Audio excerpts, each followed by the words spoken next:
Bonsoir et bienvenue dans cet actuel play qui sera dédié à Culte Divinité Perdue et qui est en partenariat avec Arcane Asylum Publishing. Si vous ne nous connaissez pas, on est Globtopus, on fait pas mal de jeux de rôle, notamment des live jeux de rôle, mais aussi un actuel play très qualitatif, je veux dire, qui s'appelle Sombre Machination, que je vous invite à aller regarder si vous ne connaissez pas.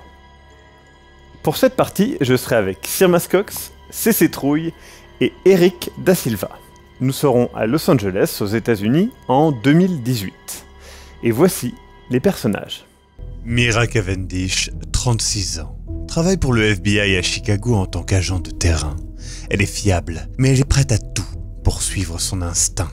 Elle a fait face à différentes affaires glauques et obscures, mais rien ne la prépare à ce que sera son passage à travers le voile de la réalité.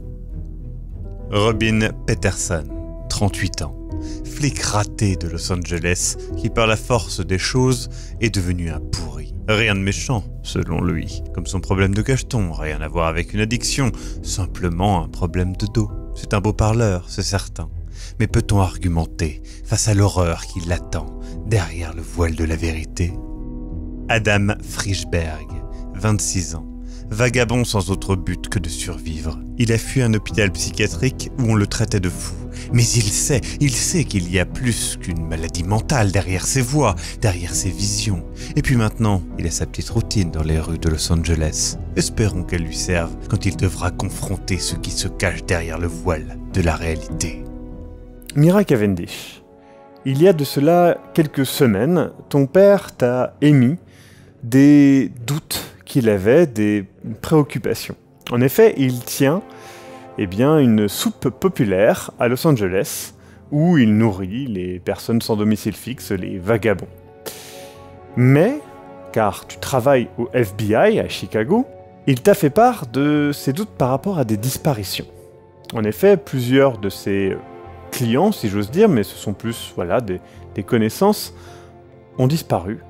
Alors, ça peut paraître plutôt normal vu le milieu en question, mais pour lui, ce n'est pas le cas. Il les connaissait personnellement, il t'a confié ça en espérant un peu ton aide. Toi, t'as un peu balayé ces questionnements d'un revers de la main et tu as continué ta vie.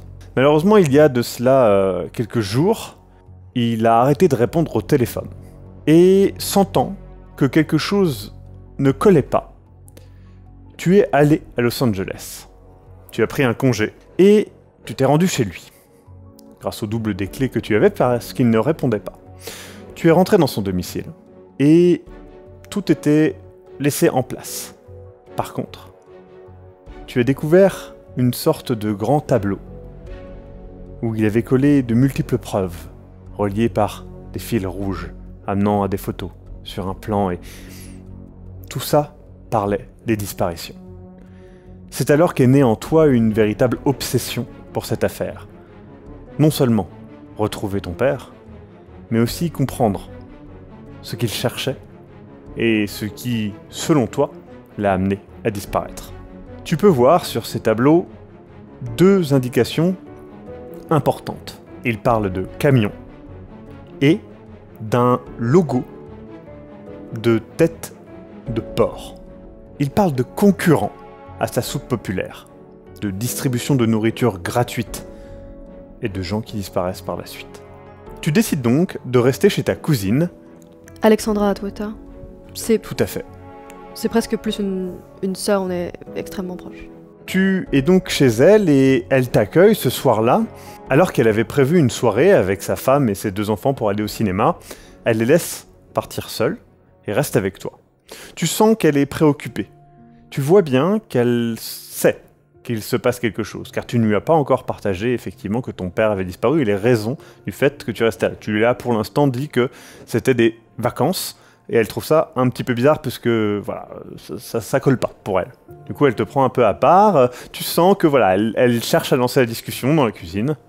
Écoute Alex, je suis désolée d'être arrivée un peu à l'improviste comme ça. Mais y a pas de souci, tu sais, la porte est toujours grande ouverte. Je sais. Tu te doutes que En fait, je suis passée chez papa. D'accord. Bah oui, il va bien, j'ai pas eu de nouvelles depuis quelques jours, là, c'est vrai que... Écoute, je voulais rien dire devant Sophia et les petites, mais il a disparu. Je pense qu'il a disparu. Il est... Disparu, mais comment ça? Je suis rentrée chez lui avec le double et on aurait dit qu'il était parti peut-être précipitamment. Enfin, il y avait... Tu le connais, il est un peu maniaque, il y avait les restes du petit déjeuner, il y avait... Et il m'avait parlé, en effet, il y a quelques semaines, il était inquiet pour des amis à lui, mais tu sais, qui tient une soupe populaire maintenant qu'il est à la retraite. Et voilà, il s'inquiétait et je me suis dit que j'ai beaucoup de travail, c'est très compliqué en ce moment. Et là, il a disparu lui aussi, et chez lui, on dirait qu'il essayait de savoir où étaient passées ses connaissances, ces gens qui... Et ça m'inquiète énormément. Attends, je pense que... Il y avait d'autres disparitions, c'est ça? Oui, il a... Après, c'était des... Enfin, je veux pas... Mais c'était des...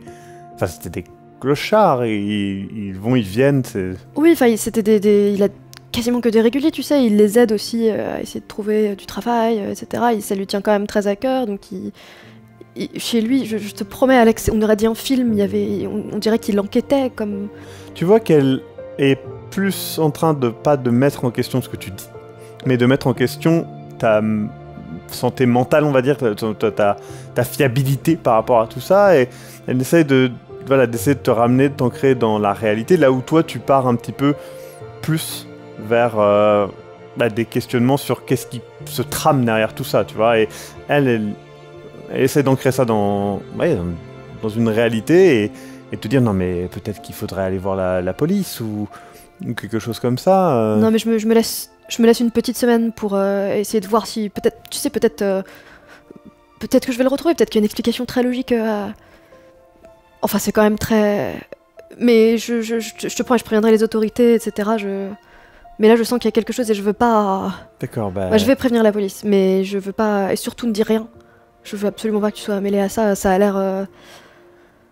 je sais pas ce qui est arrivé à papa, mais elle reste dubitative, vous changez un petit peu de sujet, et tu vois qu'elle garde une petite distance quand même par rapport à ça, une petite inquiétude.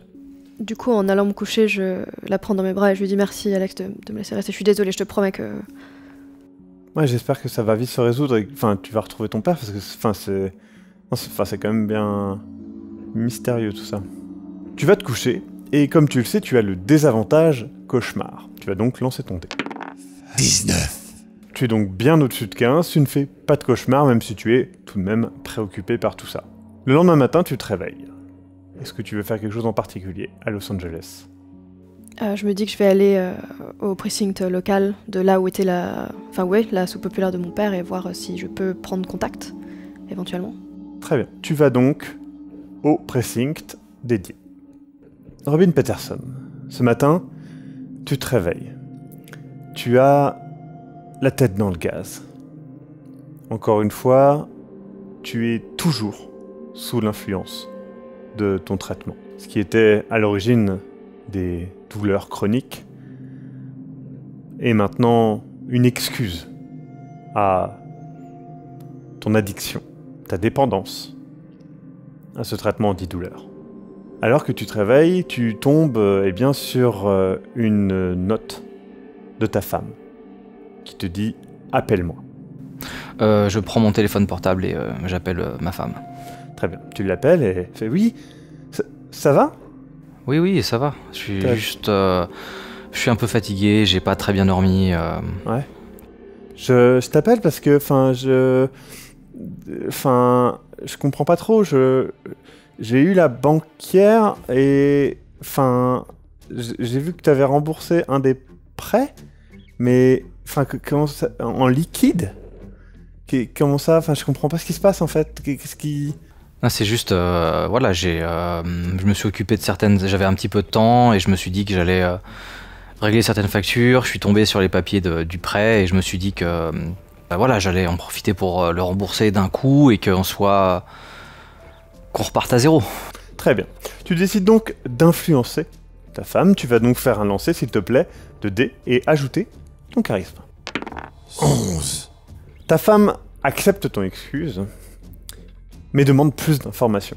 Alors, oui, mais Enfin, d'où ça vient, tout ça, enfin, d'accord, Non, mais... c'est juste, voilà, j'ai eu le mois dernier, j'ai fait quelques heures sup, j'ai aidé quelques collègues sur certains dossiers, puis du coup voilà, on a eu une entrée d'argent complémentaire, et je me suis dit que c'était une bonne idée d'au lieu d'acheter certains meubles ou de repartir à zéro et de régler certaines dettes qu'on avait, régler des prêts, et voilà, pour qu'on soit bien.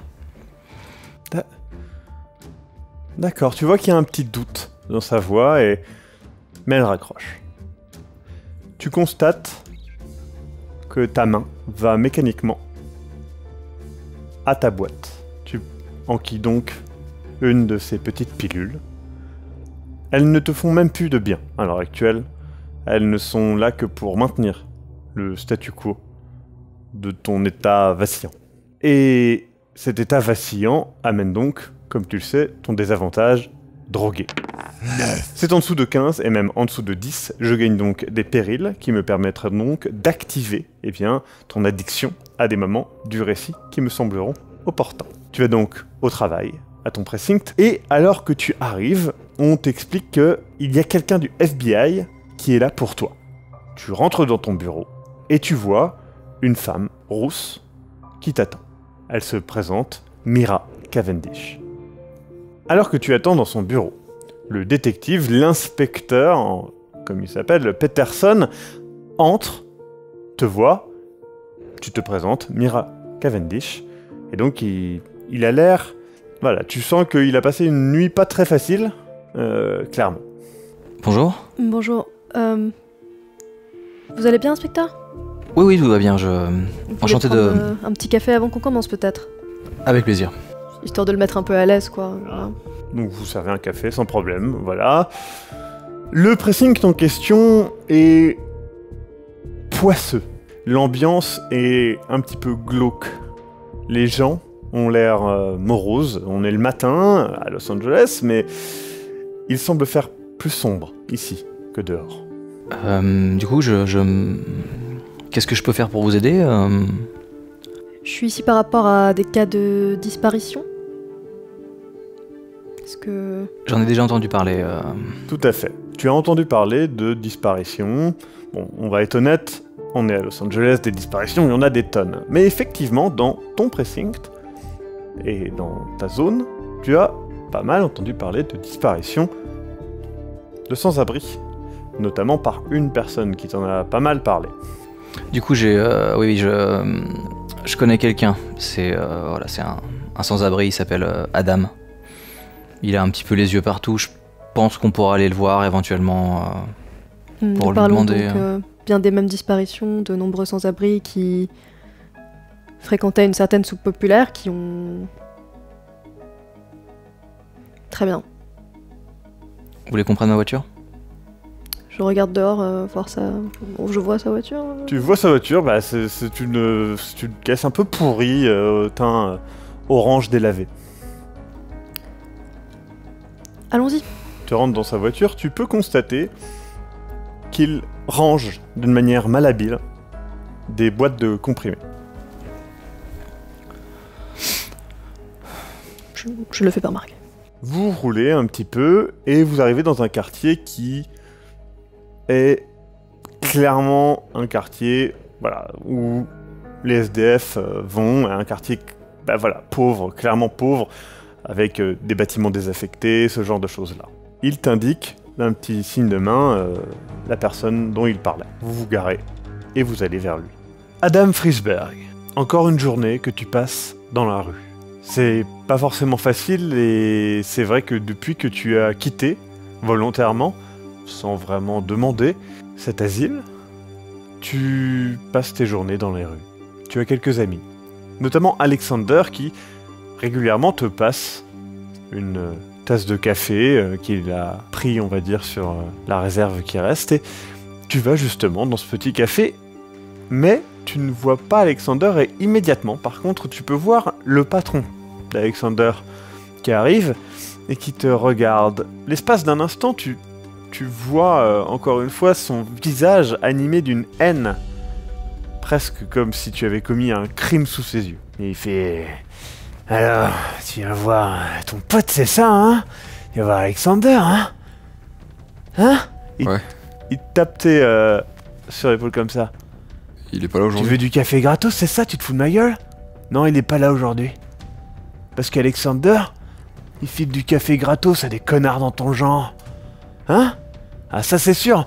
On te donne du café gratos, tu viens, puis après, hein, qu'est-ce que ça va être? Un bagel gratuit? Puis qu'est-ce que tu veux après? Un coup avec ma femme, c'est ça? Je ferai ce café au vieux Sam. Oh, vieux Sam. Il est aveugle. T'as qu'à lui pisser dans une tasse, ça sera pareil, allez, dégage. C'est bon. Et fais gaffe. Parce qu'Alexander, peut-être il va perdre son taf à cause de toi, et il finira dans la rue, comme toi. Vous pourrez être super potes. Et vous pisserez dans la tasse de l'autre. Allez, dégage. Bonne journée à toi. J'espère qu'il t'arrivera de grandes choses. Du coup, tu pars, énervé. Tu as le désavantage schizophrénie. Tu vas donc, eh bien, lancer un dé face à cette difficulté de la vie. 13. Ce n'est pas au-dessus de 15, mais c'est au-dessus de 9. Je gagne donc un péril que je pourrais utiliser afin de te désavantager et d'utiliser ta schizophrénie contre toi. Tu vas donc voir le vieux Sam C'est ça. qui est sur le banc. Il ne t'attend pas vraiment, il est là généralement. Il est à sa place, comme d'habitude. Tout à fait. Je m'assois à côté de lui. Et immédiatement il fait « C'est toi, Adam? Oui, c'est moi. Ah, très bien. Je suis Ça va? désolé, j'ai pas de café aujourd'hui. Oh, c'est pas grave. C'est pas grave, Adam. Ils sont à 2 doigts de virer Alexander. Parce qu'il m'offrait les cafés. Tu sais, cette ville est un véritable monstre qui avale peu à peu les gens. Je suis d'accord. Et toi, tu ne te fais pas avaler. Il tape sur ta jambe. T'inquiète pas. On n'est pas de ce genre-là, nous. Toi non plus, hein, te fais pas avaler. Hein. Oh, t'inquiète pas pour moi. T'inquiète pas. Non, parce que ce serait difficile de perdre trop en plus. Pourquoi tu dis ça? Par rapport à Alexander, qu'est-ce qui se passe? T'as l'habitude Tu vas à la soupe populaire ou des trucs dans le genre des fois, toi? Comme je t'ai déjà dit, hein, c'est le meilleur endroit pour manger. T'as pas de jugement qui vient avec. T'as déjà entendu parler d'un camion qui emmène des... Un camion? Ouais. Ah, j'ai entendu... Ouais, il y en a 2-3 qui parlaient du truc, là, avec Le cochon. le cochon, ouais. Mais bon, moi, j'aurais pas pu le voir, leur logo. Non, moi, je vais à la soupe populaire, c'est simple, on est toujours bien reçus, là. Tu te contentes de ça, hein. Ouais. Si je suis venu là, je vais juste te dire que si un jour je suis plus là, qu'on continue de venir, hein, il y a quelqu'un qui me remplacera. Mais c'est possible que je ne sois plus là un jour. Qu'est-ce que tu me dis, là? Ah, tu sais, tu l'as dit toi-même. Hein. La ville nous avale tous. Madame, deviens pas comme moi. Deviens pas le vieux monsieur dans la rue qui fait pitié aux autres. Deviens pas comme moi. T'as tes yeux. Voilà, t'es là, d'accord? Tu peux avancer, tu peux arriver à de grandes choses. Je vais pas le faire, le vieux qui te raconte que tu vas trouver un travail en traversant la rue. Mais c'est même pas ça que je te parle, juste vis pour toi, trouve quelque chose à faire, d'accord? Au moment où il finit de dire ça, tu vois une bagnole. La bagnole, tu la connais. C'est celle du flic que t'es allé voir par rapport aux disparitions et qui... Bon, il t'a pas ri au nez. Il avait l'air correct, il a pas cette aura négative qu'ont beaucoup de flics que t'as vus. Et il est avec une femme. Une rousse qui a l'air BCBG. Ouais. Costard, enfin tu vois, tailleur, et ils sortent et clairement ils te regardent. Je baisse les yeux, je continue de parler. Hein. Et ils avancent vers toi. Mais ils ont pas l'air agressifs. Et ils avancent vers toi. Je reste la tête baissée. Vous arrivez donc tous les deux dans ce petit parc et donc il te montre un jeune homme avec une capuche qui est à côté d'un vieillard qui semble aveugle. Donc vous l'approchez de lui, il baisse la tête clairement, il fait genre il ne vous a pas vu, mais vous savez qu'il vous a vu. Adam? Adam? Qu'est-ce que... On n'a rien fait. Adam, c'est moi, c'est Robin. Je te présente Mira. On travaille ensemble pour quelque chose et on voulait savoir si... Ouais. J'arrive Sam, je reviens. Pas de souci. Tu sais, il y a certaines personnes qui ont disparu. Ouais, je t'en avais parlé. Ouais. Du coup, Mira travaille justement sur cette affaire.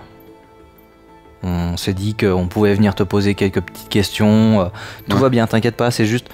On Voilà. veut juste Vous de avez, l'aide en fait. vous avez Peut-être. retrouvé les gars?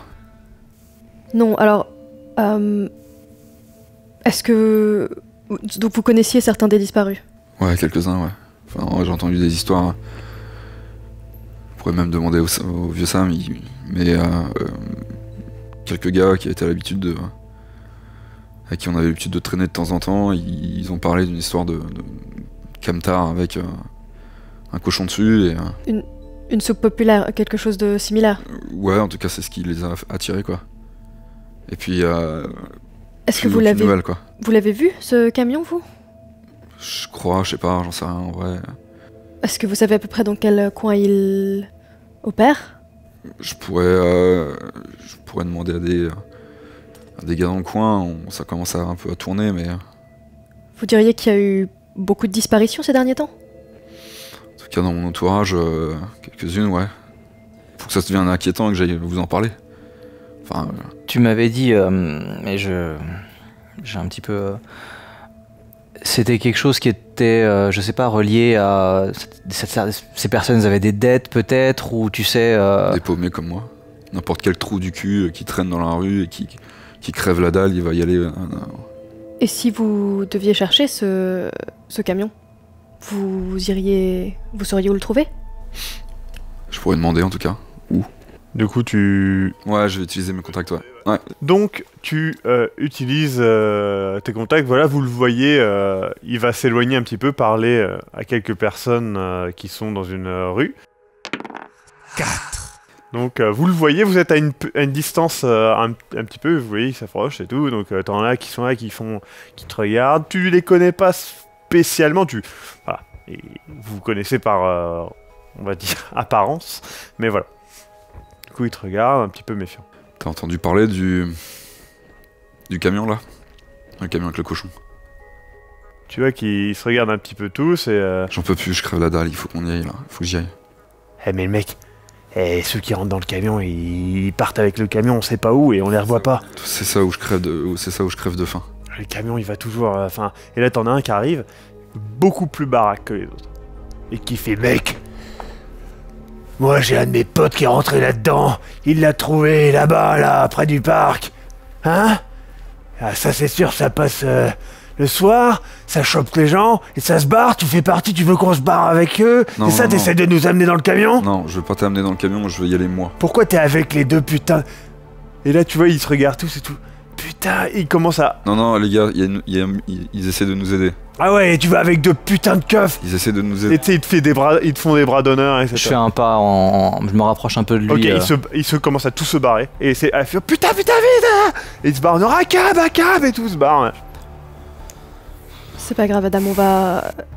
Écoute, tu bien avoir un moyen de pister ce camion. Il parlait du parc, vous parliez du parc. Il m'a parlé d'un coin du parc là. J'ai un On peut point de aller voir, rendez-vous, on peut... point de rendez-vous habituel, on peut aller voir là-bas. Donc vous allez donc dans le coin qu'il a indiqué et vous attendez, c'est ça? C'est quoi comme coin déjà C'est une rue, c'est plutôt mal famé, effectivement, plutôt abandonné. Encore une fois, on est dans ce quartier un peu glauque. S'il y a des poubelles dans le coin, même des choses par terre, je voudrais voir s'il n'y a pas un emballage avec cette tête de cochon ou quelque chose comme ça. D'accord, s'il y a- donc tu cherches un petit peu des indices. Donc vas-y, lance ton dé. 14. Et en plus de ça, tu as analyste. Quelles questions souhaites-tu poser parmi celles que tu as à ta disposition? Du coup, je me demande si quel groupe ou quelle personne d'intérêt peut-être pourrait être connectée à ce camion, à cette nourriture. En toute logique, ce camion est un camion qui est marqué d'un logo, une tête de cochon apparemment, ou en tout cas un porc. Donc du coup c'est quelque chose qui doit être trouvable assez facilement. Donc tu cherches un petit peu comme ça sur Google vite fait et tu tombes sur plusieurs choses. Déjà, effectivement, il y a une usine de viande et un élevage porcin qui est attelé, qui sont un petit peu à l'extérieur de la ville et qui ont un logo de tête de cochon, en tout cas. Et du coup, est-ce que j'avais trouvé un désemballage ou quelque chose justement sur place? C'est comme ça que j'ai... Il n'y a pas d'emballage sur place, il n'y a rien sur place. Tu trouves ça Juste en cherchant, d'accord, très bien. en cherchant. Donc vous attendez le camion ou vous partez à l'usine. Il est quelle heure? Là, on est le midi. Hein. Écoutez, il va bientôt être midi, peut-être que... Est-ce que vous savez... Adam, c'est ça hein Adam, est-ce que vous savez à quelle heure généralement passe ce camion? Est-ce que c'est toutes les heures Surtout le soir, je crois. Au couvert de la nuit, mais... D'accord. On peut aller à l'usine, on voit si on trouve quelque chose là-bas, et si jamais, on peut revenir dans la zone où le camion aurait été aperçu. Qu'est-ce que je vais faire avec vous? Est-ce que vous voulez... si jamais on trouve les personnes qui ont disparu, ils seront peut-être plus... Vous voyez ce qui s'est passé tout à l'heure, peut-être qu'ils seraient plus à même de nous parler si vous êtes là. Je sais que tout à l'heure ça s'est pas très bien passé, mais je pense que ça aurait été Non, mais carrément ouais. impossible sans vous. Ouais, pour les gars, je vais faire ça. Je vous suis. Vous partez donc à l'usine ? Allons-y. Très bien. Vous partez à l'usine et sur le chemin, tu reçois un coup de téléphone. Vous entendez, clairement, même si elle baisse, voilà, mais vous pouvez voir que ça semble être une personne nommée Jacqueline. Tu décroches ? Pas tout de suite. Ça re-rappelle. Tu vois que, voilà, ça insiste. Si vous voulez, vous... Excusez-moi, je décroche. Mira ? Oui, Jackie, est-ce que je peux te rappeler dans une vingtaine de minutes? Là, c'est vraiment pas possible. Oui, enfin, Mira, enfin, t'es à Los Angeles? Oui, par rapport à... Je t'expliquerai plus tard, là, je suis en voiture, je vais pas mettre sur le sujet. Mira, qu'est-ce qui se passe là? Parce que là, il y a le pressing qui m'a appelé et, enfin, tu fais quoi là-bas, en fait? Écoute, je vais t'envoyer... Bon, voilà, je regarde les deux autres qui, du coup, m'entendent et je me demande si... Et je dis, écoute, voilà, j'ai une connexion un peu personnelle avec une affaire. Je suis actuellement pas seule. Je suis avec un collègue du pressing, justement, et écoute, je vais t'envoyer plus d'informations. Ouais, tu fais ça, ouais. Je suis désolée. Oui. Non, tu fais ça le plus vite possible, d'accord? Oui, je t'envoie ça tout de suite. Elle raccroche. Voilà. Et du coup, je tape un email avec l'usine, ce qui s'est passé. Très bien. Et j'explique que je suis partie, et en même temps, je monte un peu mon cas, quoi. Donc tu essayes de l'influencer un petit peu, on peut le dire. Donc, de l'influencer positivement, en tout cas. Oui. Donc, lance ton dé. 10. Donc, elle te répond en mettant un... Ok, on règle ça plus tard, qui est plutôt sec, honnêtement. Vous arrivez donc devant l'usine, que vous reconnaissez par un énorme logo de porc qui sourit d'une manière vraiment dérangeante. Alors que tu regardes ce logo, tu peux le voir tourner sa tête vers toi et chuchoter « Cette ville avale les gens ». Et tu peux voir dans sa bouche les restes de tes amis disparus. Puis, l'instant d'après, le visage souriant du porc répugnant est toujours sur l'usine. Je tape dans le bord de la bagnole, je fais non. Donc tu essayes de garder le contrôle, on est d'accord? Ouais. 11. Tu cèdes, malgré tout, tu arrives à garder à peu près le contrôle, mais tu ressens De colère. de la colère. Tu te retires un point de stabilité. Vous regardez donc ce logo répugnant et d'un coup, Adam tape du poing contre la portière de la voiture derrière. Non, t'en auras pas plus, enfoiré. Wow. Adam, ça va? Ce putain de cochon là qui se... Adam, qu'est-ce qui se passe? Bah, vous le voyez avec son... ce putain de sourire de... Le cochon? Vous prenez conscience que malgré tout vous avez pris avec vous quelqu'un que vous ne connaissez pas spécialement et qui a vécu certainement quelques mois, peut-être quelques années dans la rue et vous êtes face à cette usine. Et c'est la fin de ce premier épisode, de cette enquête, de cette plongée dans Cult. Dans le prochain épisode, vous verrez ce qu'il y a derrière cette usine, derrière ce cochon et derrière ces disparitions, peut-être. À la prochaine fois pour le prochain épisode.